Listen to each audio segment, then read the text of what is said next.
పరిపూర్ణ వాక్యం పరిశుద్ధ సమయం పరిపూర్ణ వాక్యం పరలోక దేవుని ప్రకటించు తరుణం పరలోక దేవుని ప్రకటించు తరుణం పరిశుద్ధ సమయం పరిపూర్ణ వాక్యం పరిశుద్ధ సమయం పరిపూర్ణ వాక్యం.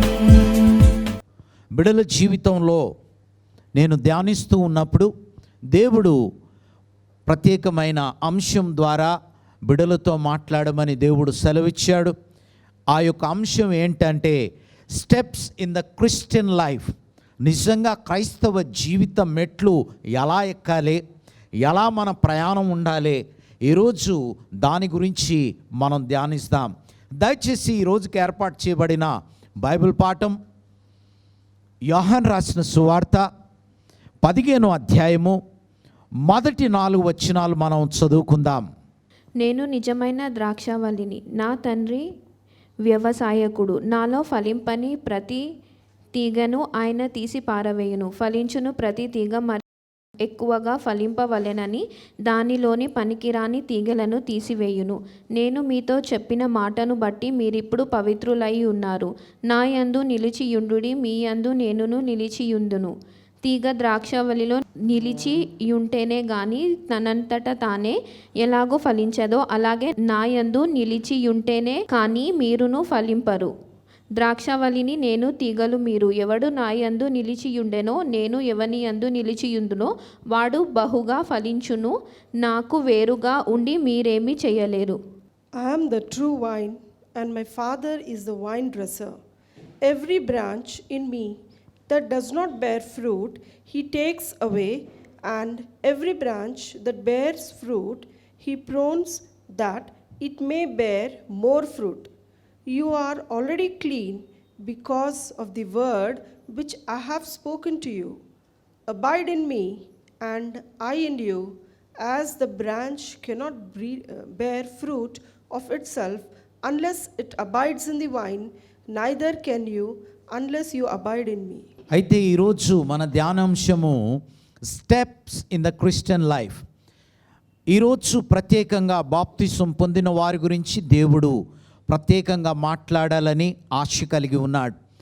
మన వాక్యంలోనికి వెళ్ళక మునుపు తలలు వంచుదాం, ప్రార్థించుకుందాం. ప్రేమ కనికరం గల గొప్ప దేవ, సకల ఆశీర్వాదాలకు కారణభూతుడవైన నా యేసయ్య, ఇప్పుడు నీ వాక్యం నేను చెప్పబోచుండగా నన్ను నీ ఆత్మచేత నింపి నీ పునరుద్ధాన శక్తి నాలో ఉంచి నీవు నా నోటి ద్వారా మాట్లాడుమని ఈ కొద్ది వినపములు క్రీస్తు నామన వేడుకుంటున్నాను తండ్రి, ఆమేన్.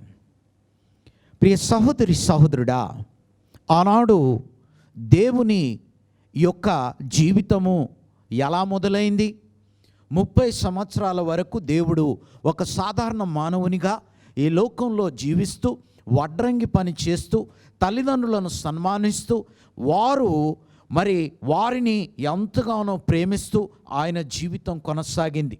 ఎప్పుడైతే 30 సంవత్సరాల వయస్సు దేవుడికి వచ్చిందో చాలా జాగ్రత్తగా మనం వినాలి. ఎందుకనంటే ఈరోజు క్రైస్తవ జీవితానికి దేవుడు సాదృశ్యంగా ఉన్నాడు కాబట్టి ఆ క్రైస్తవ జీవితం జీవిస్తున్న మనం ఎలా జీవించాలనో దేవుడు ఈ లోకంలో, అందుకోసం పేతురు అంటాడు, అయ్యా నీ అడుగు జాడలు మాకు వదిలి వెళ్ళావు, ఆ అడుగు జాడల వల్ల ఈరోజు మేము కూడా మరి ఆ అడుగుల్లో అడుగు వేసి నడిచే భాగ్యాన్ని మాకు అనుగ్రహించావని చెప్తూ ఉన్నాడు.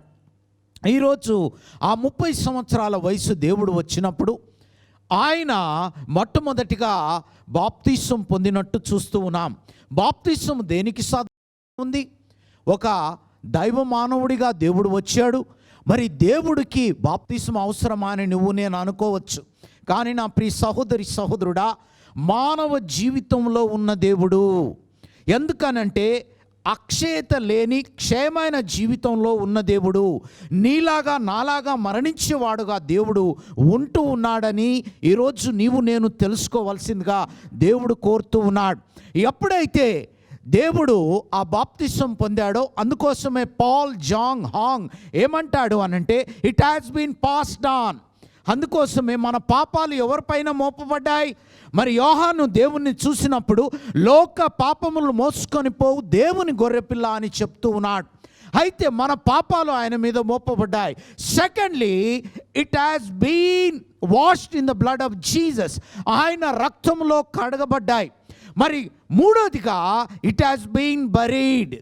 ఎప్పుడైతే దేవుడు మృత్యుంజయుడయ్యాడో మన పాపాలను మోసి ఈ లోకంలో మనకున్న కర్మ పాపము జన్మ పాపాలు మన జీవితంలో ఉన్నాయి కాబట్టి ఆ యొక్క పాపాలను దేవుడు ఏం చేశాడు అనంటే భూస్థాపము చేసి మనము పాపము లేని వారుగా ఆయన ఎదుట నిలవబడటానికి గొప్ప భాగ్యాన్ని దేవుడు మనకు అనుగ్రహించాడు. దయచేసి యోహాను రాసిన సువార్త 1వ అధ్యాయము 12వ వచనాన్ని మనం చూద్దాం. దేవుని పిల్లలుగా మారడానికి, because we are in the mortal situation, మనం ఎలా ఉన్నాం? ఈ క్షయమైన జీవితంలో ఉన్నాం. అయితే అక్షయుడైన దేవుని జీవితానికి మనం రావాలి అంటే మన జీవితంలో కొన్ని విషయాలు దేవుడు మనకు అనుగ్రహించాలి. అందుకోసమే ఈరోజు మనం చూస్తే తనను ఎందరైతే అంగీకరించిరో, చాలా జాగ్రత్తగా వినాలి, అంగీకరించుట, receiving Christ. And secondly what God is telling here, ఆయన నామమందు విశ్వాసం ఉంచువారు. చాలామంది అంగీకరించారు కానీ విశ్వాసం మాత్రము లేదు. ఎందుకనంటే మన జీవితంలో మొట్టమొదటిగా పునాది గట్టిగా ఉండాలి. అందుకోసం దేవుడు అంటాడు ఈరోజు ఎవరైతే నన్ను అంగీకరించారో అంగీకరించు వారికి దేవుడు ఒక షరతు పెడుతూ ఉన్నాడు. చాలామంది ఈరోజు చక్కగా మాటలు వింటారు, చక్కగా బైబిల్ పట్టుకొని వస్తారు, చక్కగా వారి జీవిత శైలి ఉన్నదని అనుకుంటారు, కానీ వారి రక్షణ వస్త్రం వారి దగ్గర లేదని దేవుడు ఈరోజు తెలియచేస్తూ ఉన్నాడు. ఈరోజు నీ జీవితంలో నిజంగా నువ్వు దేవుణ్ణి అంగీకరించినట్టయితే ఆయన యందు నువ్వు విశ్వాసం ఉంచుతావు. ఎప్పుడైతే ఆ విశ్వాసం ఉంచుతావో దేవుడు ఏమంటున్నాడు? నా యందు విశ్వాసం ఉంచువాడు చనిపోయినను బ్రతుకుతాడంట, బ్రతికి నా యందు విశ్వాసం ఉంచువాడు ఎన్నటికీ చనిపోడంట. ఈరోజు నీ జీవితం మరణం లేని జీవితం కావాలి అనంటే, ఈరోజు అక్షయత ధరించుకున్న జీవితం నీకు కావాలి అని అంటే అంగీకరించుకున్న దేవుణ్ణి విశ్వాసంతో నీ జీవితంలో ఆయనను పదిలంగా పెట్టుకుంటున్నావా? విశ్వాసంతో నీ జీవితంలో ఆయనను మరి నీ ప్రయాణంలో ముందుగా ఉంచుకుంటున్నావా? ఆనాడు దేవుడు మేఘస్తంభంగాను అగ్నిస్తంభంగా నడిచిన దేవుడు ఈరోజు నీ మార్గాలు సరళం చేయడానికి, నీ జీవిత ఆశయాలు నెరవేర్చడానికి, నీ జీవితంలో ఉన్న ఒడిదొడుకులను, కష్టాలను, నష్టాలను తీర్చడానికి దేవుడు నీతో ఉన్నాడని నువ్వు విశ్వసిస్తూ ఉన్నావా? అయితే నా ప్రియ సహోదరి సహోదరుడా, ఈరోజు దేవుడు నీతో నాతో మాట్లాడాలని ఆశ కలిగి ఉన్నాడు. అందుకోసమే the marvellous promise of the God that anyone who receive the Christ. చాలా జాగ్రత్తగా వినాలి. ఎన్ని వాగ్దానాలు ఉన్నాయి ఇక్కడ? 2 వాగ్దానాలు మనకు కనిపిస్తున్నాయి. ఎందరైతే అంగీకరించిరో అంటున్నాడు. ఆనాడు పేతురు కూడా దేవుని అంగీకరించాడు. పేతురు కూడా దేవునితో నడిచాడు 3.5 సంవత్సరాలు. కానీ తన జీవితంలో తొట్టిల్లిపోయాడు, తన జీవితంలో కింద పడిపోయాడు, తన జీవితంలో అనుకోని రీతిగా తన మరి స్థితిని మరి దిగజార్చుకున్నాడు. ఈరోజు అలాంటి స్థితి మనకు లేదా? ఈరోజు నువ్వు దేవుణ్ణి అంగీకరించుకున్నంత మాత్రాన నీవు నిజంగా మరి పరిశుద్ధుడు అయిపోతావా? అందుకోసమే ఈరోజు దేవుడు నీతో నాతో మాట్లాడుతూ ఉన్నాడు. అంగీకరించుకున్న దేవుణ్ణి విశ్వాసంతో నీ జీవితంలో ఉంచుకోవడమే నా ప్రియ సహోదరి సహోదరుడా. అందుకోసం ఇక్కడ మనం చూస్తే the Christ will be born again in the enter in the family of the God. ఎవరైతే నిజంగా ఈరోజు బాప్తిసం పొందారో, ఎవరైతే దేవుణ్ణి స్వంత రక్షకునిగా అంగీకరించుకున్నారో, వారి జీవితంలో వారితో దేవుడు నడుస్తూ ఉన్నప్పుడు, వారితో దేవుడు ఉంటూ ఉన్నప్పుడు వారు ఏ కుటుంబంగా మార్చబడతారు? దేవుని కుటుంబంగా మార్చబడతారు.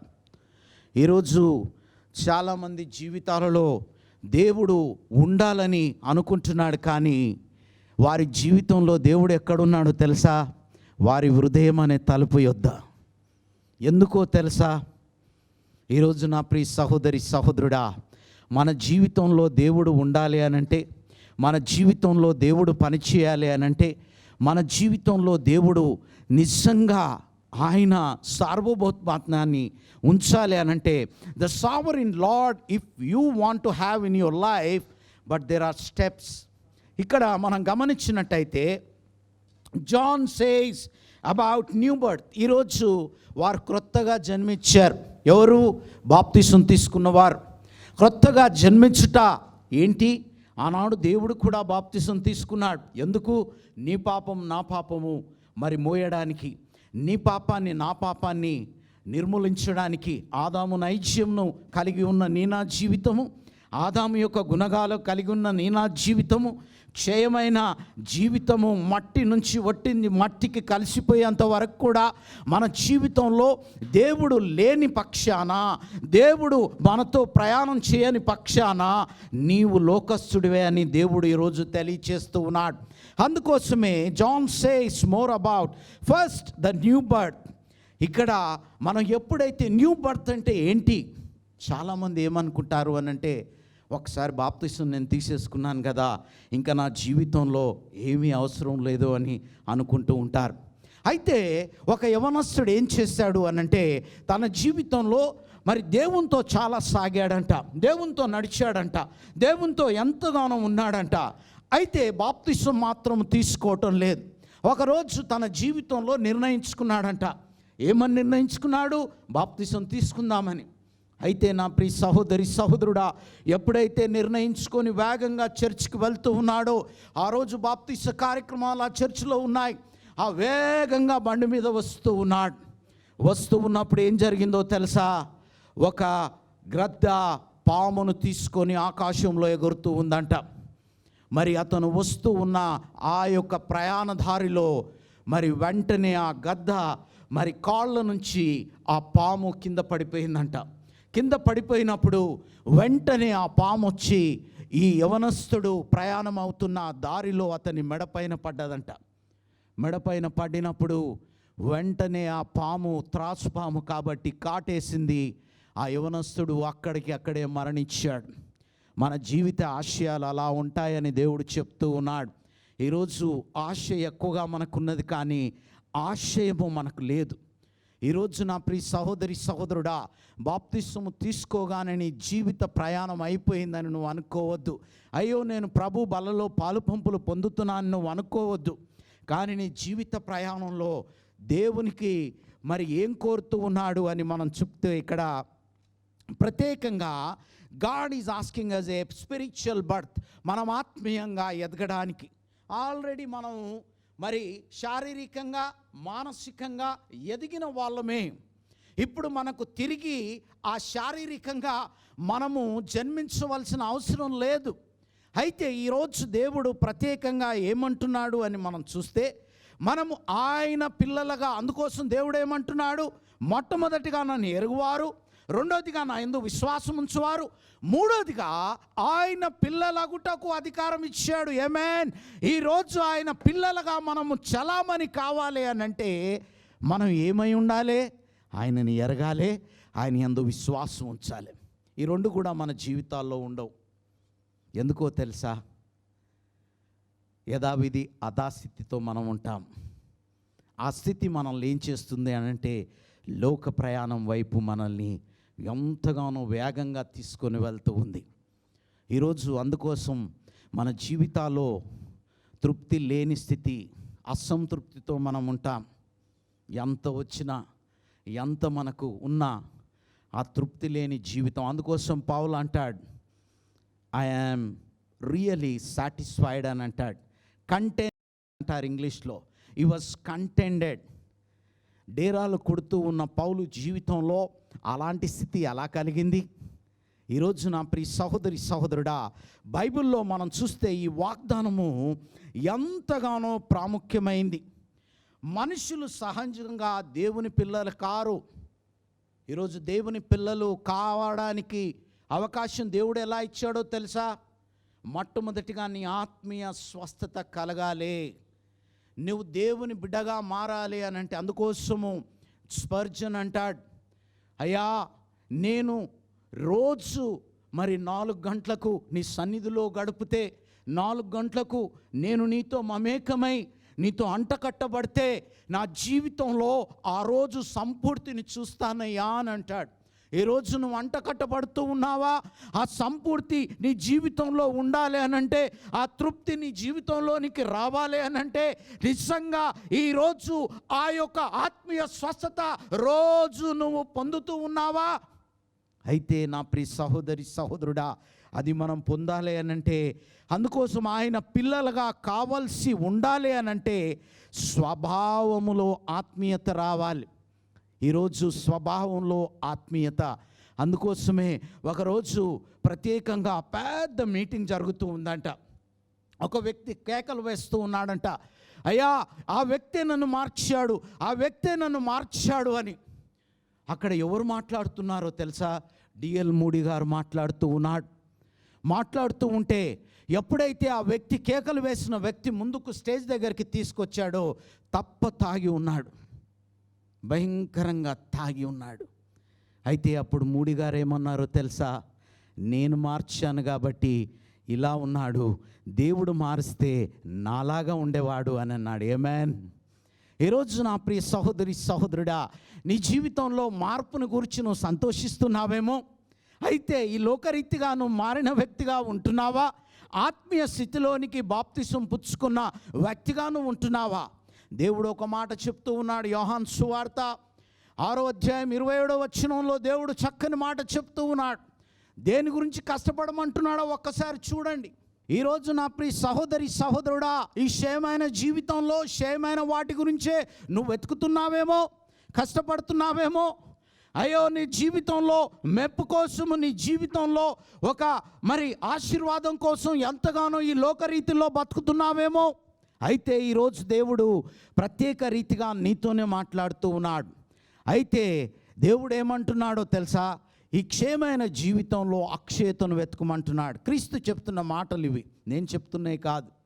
అందుకోసమే దేవుడు తన జీవితంలో మానవునిగా ఉన్నప్పుడు అక్షయత ధరించుకోనికే ఏం చేశాడో తెలుసా?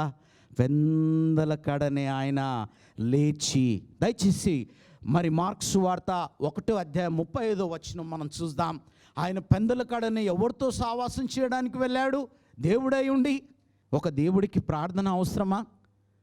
ఈ లోకంలో ఆయన సార్వభౌముడుగా ఉన్నాడు, దేవుడుగా ఉన్నాడు. ఎంతగానో ఆయన జీవితంలో అన్నీ ఉన్నాయి, కానీ ఆయనకు ప్రార్థన అవసరమా? అందుకోసమే క్రీస్తు అడుగు జాడలు అది. మొట్టమొదటిగా మనం ఏం చేయాలి అంటే, మన కోసము, మన పిల్లల కోసము, మన కుటుంబం కోసము, స్నేహితుల కోసము, అందరి కోసము మనం ప్రార్థన చేయవలసిందిగా దేవుడు కోరుతూ ఉన్నాడు. ఈరోజు మనం చూస్తే దేవుని పిల్లలాగుటకి ఎలా మనం ఉండాలి అనంటే, యెషయా రాసిన గ్రంథం 24వ అధ్యాయంలో 5వ వచనంలో మనం చూద్దాం. మన జీవితంలో క్రైస్తత్వంలో ఉండాలనంటే ఏది అంగలారుస్తుందంట? కొత్త ద్రాక్షారసం అంగలారుస్తూ ఉందంట. ఈరోజు నా ప్రియ సహోదరి సహోదరుడా, బాప్తిసం తీసుకున్న బిడ్డల జీవితంలో దేవుడు బహుగా పనిచేయునుగాక. అదే రీతిగా ఇక్కడ మనం చూచినట్టయితే, మరి ఎప్పుడైతే మనుష్యులు మరి దేవుడు ఏం చేశాడు? మొట్టమొదటిగా దేవుడు పాపాన్ని దేవునిపైన వేశాడు. రెండోదిగా దేవుడు తన జీవితంలో ఇంకొకటి పని చేశాడు. కుమారుని జీవితంలో మనకు వెలుగై ఉండడానికి ఆయనను పంపాడు. అందుకోసమే ఈరోజు మనం చూస్తే సమతోమ జ్యోతిర్గమయ అని అంటారు. సమతోమ జ్యోతిర్గమయ అంటే అంధకారం నుంచి వెలుగులోనికి ఎవరు తేగలుగుతారు? దేవుడే. ఈరోజు ఆ జ్యోతిర్గమయ, అందుకోసం జ్యోతిర్మయుడైన దేవుడు.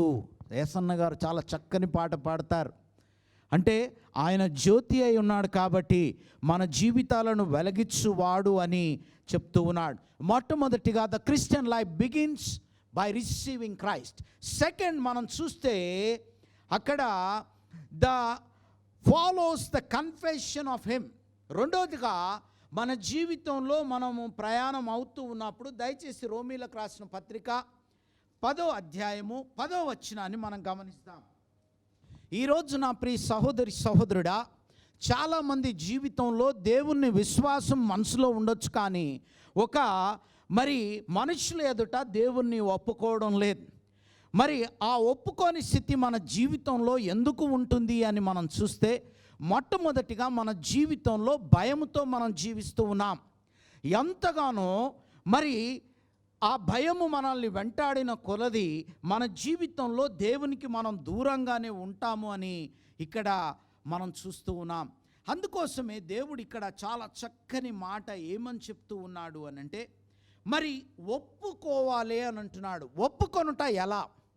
ఈరోజు నా ప్రియ సహోదరి సహోదరుడా, మన జీవితంలో దేవుణ్ణి మనం ఎలా ఒప్పుకుంటాం? దేవుణ్ణి మనం ఎలా సేవించగలుగుతాం? దేవుణ్ణి మనం ఎలా సొంత రక్షకునిగా అంగీకరించుకోగలుగుతాం? మొట్టమొదటిగా ఆయనను మనం అంగీకరించాము, రెండోదిగా విశ్వసించాము, మూడోదిగా ఆ నోటితో ఒప్పుకోవడానికి. నోటితో ఎవరు ఒప్పుకున్నారమ్మా? ఆనాడు షడ్రక్, మేషక్, అబేద్నెగోలు వారి జీవితము ఇక కొద్ది సేపట్లో అగ్నిపాలు కాబోతుంది. కొద్దిసేపట్లో వారు మరణించబోతున్నారు.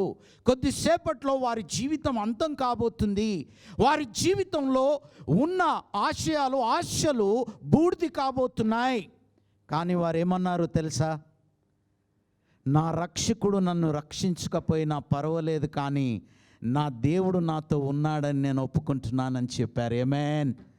ఈరోజు ఆ ఒప్పుకొనుట నువ్వు చేస్తూ ఉన్నావా? ఆనాడు దానియేలు ఏమన్నాడు? నేను ముమ్మారు ప్రార్థించుట మాన, నా తండ్రికి వేడుకొనుట మానను. మీరు ఏం చేసినా సరే.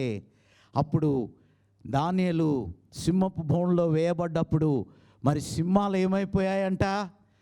పెంపుడు జంతువులుగా మారిపోయాయంట. ఆమేన్. ఈరోజు నీ సమస్యలు పెంపుడు జంతువుడుగా మారిపోవును గాక. నీ యొక్క మరి కష్టాలు పెంపుడు జంతువుడుగా అయిపోవు గాక. ఈరోజు నీ జీవితంలో నీ ఆశయాలు దేవుడు నెరవేర్చును గాక అని దేవుడు చెప్తూ ఉన్నాడు. ఈరోజు నువ్వు ఒప్పుకుంటావా? ఈరోజు దేవుడు నా జీవితంలో ఉండాలని నువ్వు అనుకుంటావా? అందుకోసం పౌలు అంటాడు, ఈ లోకాన్ని నేను ఎలా చూస్తూ ఉన్నానో తెలుసా? పెంట కుప్పలాగా చూస్తూ ఉన్నాడంట. ఈ లోకాన్ని ఎలా చూడాలి మనము? పెంట కుప్పలాగా. ఈరోజు నువ్వు గొప్పగా ధనము సమకూర్చుకున్నావేమో, ఈరోజు నీకు అన్నీ ఉన్నాయేమో, కానీ ఈ లోకానికి వచ్చిన ప్రతి మానవుడు ఈ లోకంలో వదిలిపోయేటప్పుడు, నా ప్రియ సహోదరి సహోదరుడా, నా తండ్రి 3 లక్షల వాచ్ వేసేవాడు. నా తండ్రి మరణించాడు. మరణించినప్పుడు వాచ్ని నేను సమాధిలో పెట్టలే. ఎందుకో తెలుసా? అది 3 లక్షలు ఖరీదు చేస్తుంది కాబట్టి. నా తండ్రి ఏమన్నా తీసుకోగలిగాడా? నో. ఈరోజు ఆయనను అంగీకరించు, ఆయన యందు విశ్వసించు. రెండోదిగా మనం ఏం చేయాలి? We have to follow Jesus, we have to confess. అందుకోసమే ఇక్కడ చాలా చక్కని మాట దేవుడు చెప్తూ ఉన్నాడు. ఏమని చెప్తూ ఉన్నాడు అనంటే, మన జీవితంలో ఆయనను ఒప్పుకొనుట మనం నేర్చుకోవాలి. అయితే ఈరోజు చదువుకున్న పాఠ్య భాగంలో అబాయిడింగ్ విత్ జీసస్, ఆయన యందు నిలిచి ఉండాలి. అయితే ఆయన యందు మనం ఎలా నిలిచి ఉంటాం?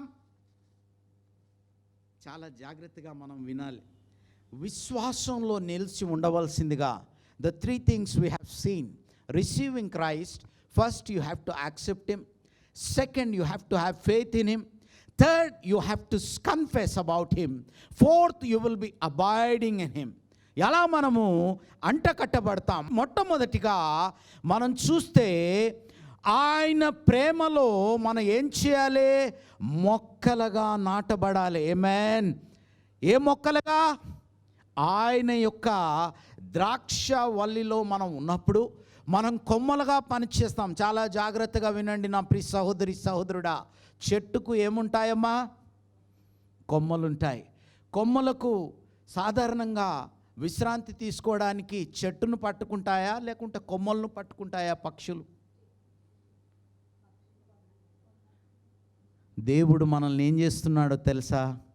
ఈ లోకంలో ఆయన కోసం నడిచేవారుగా చేస్తూ ఉన్నాడు. ఎందుకనంటే ఆయన చెట్టుగా ఆయన ఏమంటున్నాడు, నేను ద్రాక్షవల్లిని అంటున్నాడు. మొట్టమొదటిగా ఆయన ప్రేమ అనే నేలలో మనం నాటబడాలి. అందుకోసమే ఈరోజు ఆయన ప్రేమ అనే నేల, అందుకోసమే మనం చూస్తే ఆ ప్రేమ మనల్ని ఎలా తీసుకొని పోతుందో తెలుసా? ఫ్లారెన్స్ నైటింగేల్ని అడిగారంట, అమ్మా నీ జీవితంలో ఇంతగా నువ్వు ప్రేమించడానికి, ఇంతగా మరి సేవించడానికి ఏ ప్రోత్సాహం నీకు కలిగింది తల్లి అని అడిగినప్పుడు, క్రీస్తు ప్రేమ నన్ను బలవంతం చేసింది అన్నదంట. ఈరోజు ఆయన ప్రేమ అనే నేలలో మనం నాటబడితే, ఆయన ప్రేమని అందుకోసం ఆనాడు మరి మదర్ తెరీసా తన జీవితంలో భిక్షాటన చేసింది తెలుసా? ఆ భిక్షాటన చేస్తూ ఉన్నప్పుడు ఆ యొక్క ధనవంతుడైన ఆ యొక్క కొట్టు అధికారి ఏం చేశాడో తెలుసా? ఆమె చేతిలో 3 సార్లు ఉంచాడు. ఉంచిన తర్వాత మదర్ తెరీసా ఏమన్నదో తెలుసా? అయ్యా నువ్వు చేయాలనుకున్నది చేసేసావు కదా, నా జీవితంలో నా బిడ్డలు ఆహారం లేక అలమటిస్తూ ఉన్నారు, నువ్వు ఆహారం దయచేయమని చెప్పింది. అప్పుడు అతని మనస్సు కరిగిపోయింది. అతని ఎంతగానో ఆమె పాదాల దగ్గర పడి, అయ్యో ఇంత గొప్ప ప్రేమ మీలో ఉందా, క్రీస్తు ప్రేమ అంటే ఇలా ఉంటుందా అని అతను మారిపోయాడు. ఈరోజు నా ప్రియ సహోదరి సహోదరుడా, నిజంగా లోకం అనే ప్రేమలో నువ్వు ఉన్నావేమో. ఈ లోకం అనే ప్రేమలో నువ్వు ఉంటే, అందుకోసం దేవుడు అంటున్నాడు, ఈ రోజుతో కన్నిటితో నువ్వు వెతుకుతున్నావా, అయితే నువ్వేం చేస్తావు? సంతోష గానముచ్చే పనులు మోసుకొని నువ్వు పోతావు.